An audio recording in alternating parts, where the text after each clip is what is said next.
안녕하세요. 부동산 뉴스를 내 맘대로 해석하는 박 대표입니다. 오늘은 여러분들이 관심이 많은 부동산 투자에 대해 감히 말씀드려 볼까 합니다. 그 중에 신안산선 투자지역에서 알아보도록 할 건데요. 서두에 미리 말씀을 드리지만 예상이니까 이야기를 들어보시고 투자에 참고하셔야지 제가 전적으로 책임을 질 수는 없습니다. 단 한 가지, 저도 중개업자지만은 저를 통해서가 아니라 저는 설명만 드리는 겁니다.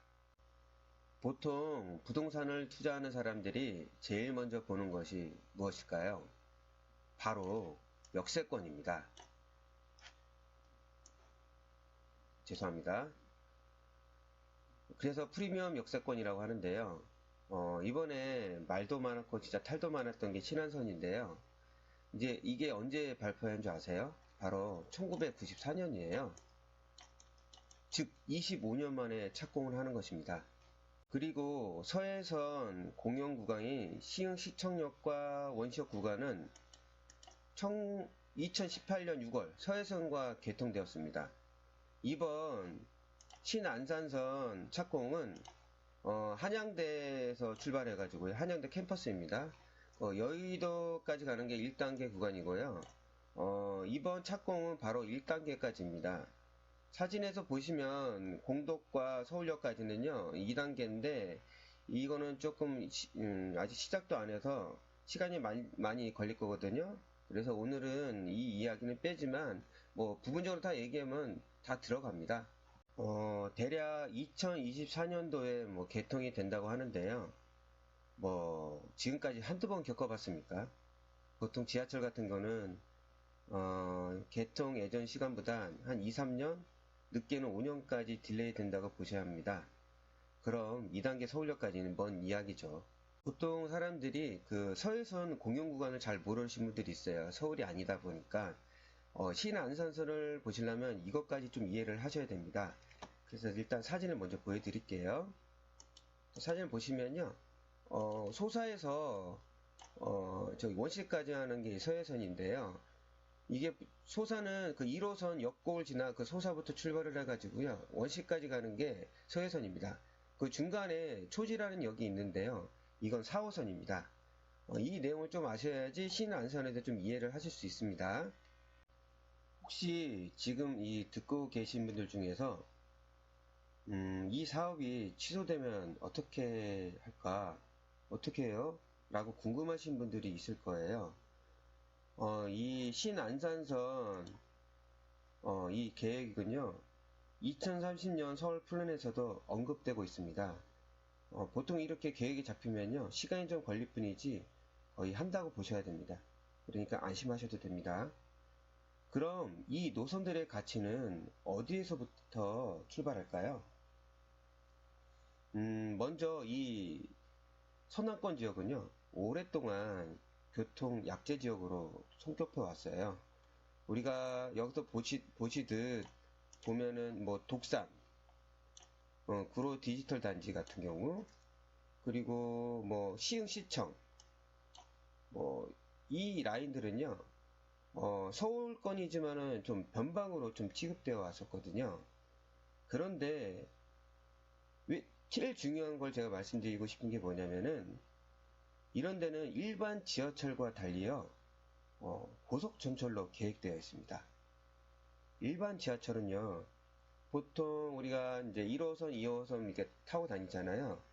보통 한 50km에서 60km 정도 되어 있는데, 이번 신안산선 계획은요, 120km 이상으로 계획되어 있습니다. 그럼 제가 설명이 잘 되어 있는 티스토리를 한번 보여드릴게요. 한번 들어가서 보시면, 이분이 참 내용이 잘 되어 있더라고요. 보니까, 중간에 내려가서 보면은, 신안산서 복선 전철 민간 투자 사업이라 해가지고 철도망 계획 검토가 있어요. 보시면 서해선, 소사 여기 우리가 오늘 설명드릴 선이 여기 들어가 있고요. 밑에 보시면 몇 번 이용할 건지 그리고 쭉 내려가서 보시면 여기서 보시면 제일 중요한 겁니다. 운영 계획이 있어요. 운영 계획이 있는데 보시면 여기 밑에 계획 노선 운영 계획의 이 설계 속도를 보시면 됩니다. 기본이 다 120km 이상이에요. 그러니까 우리가 지하철 그냥 보통 지하철 파는 게 아니라요. 더 밑에 부분을 파서 더 빠르게 진행할 수 있게. 왜냐면은 그냥 지하철 만들어봤자 효과가 좀 떨어지거든요. 고속철로 만들어서 더 서울 중심권에 빠르게 갈 수 있게 만든다는 겁니다. 그럼 네이버 지도로 한번 보겠습니다. 네이버 지도로 들어가서 보시면 안산역이 밑에 있고요. 이 안산에서 출발을 해서 쭉 가가지고 서울역까지만 예를 들어 볼게요. 도착역을 치면요. 기본이 여기 좀 잘렸는데요. 1시간 9분이 걸립니다. 밑에 보시면요. 이렇게 시간이 오래 걸려요. 그런데 이번 신안산선 개통이 되면요. 안산에서 여의도까지 약 25분으로 단축된다는 것이 크게 주목될 거리입니다. 사람들이 아무렇지 않게 생각하지만 본능적으로 출근 시간이 멀면 처음부터 거부 반응을 일으킵니다. 그 자체가 투자할 때 고심해야 될 점이거든요. 그리고 여러 복합 노선 효과를 봐야 하는데요. 4호선하고 뭐 소사 원시 선도 있고요. 월곶에서 판교로 가는 선도 있고요. 그리고 이게 연결이 되면 수인선도 이용이 가능합니다. 그리고 서해선이 있습니다. 수인선은요, 한번 다시 그 네이버 지도로 한번 보시면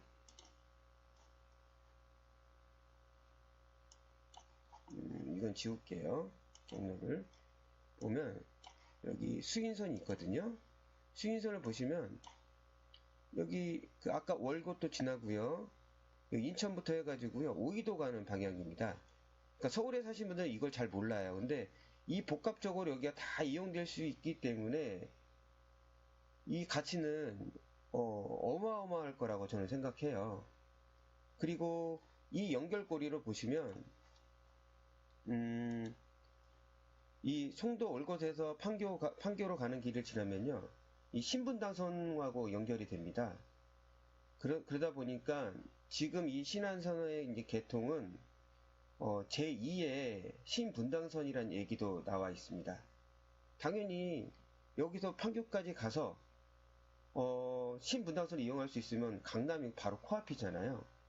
그럼 강남권 출퇴근 수요들을 이쪽으로 다 수요를 흡수할 수 있다는 장점이 있는 거예요. 강남권을 이용할 수 있는 역세권 전철이라면 신분당선과 같은 뭐 큰 파급 효과는 아니겠지만 거의 비슷한 효과를 누릴 수 있다고 생각이 들지 않으세요? 저는 그렇게 드는데. 그리고 거기다가 그 영등포 그리고 그 여의도 출퇴근 수요까지 흡수할 수 있습니다. 그리고 2단계까지가 완료되면 서울권까지 갈 수 있는 거거든요.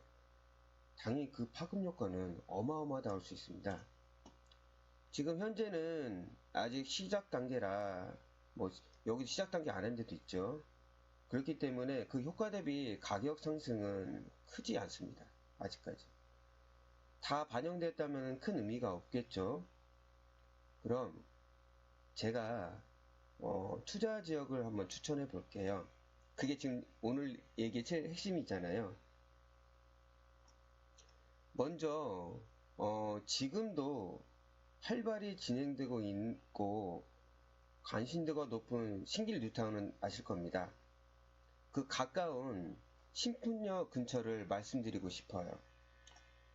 신안산선과 더불어 더블 역세권이고 2021년에 개통 예정인 신림경천철이라고 있습니다. 그 신림경천철이 거기 신풍역에서 보라매까지 딱 한 정거장이거든요. 거의 여의도 접근성이라고 볼 수 있습니다. 보시면 제가 하나 보여드릴게요. 이게 지금 신림 경천철인데요. 보시면 여기 색강역에서 출발해가지고 보라매역 그리고 뭐 여기 신림역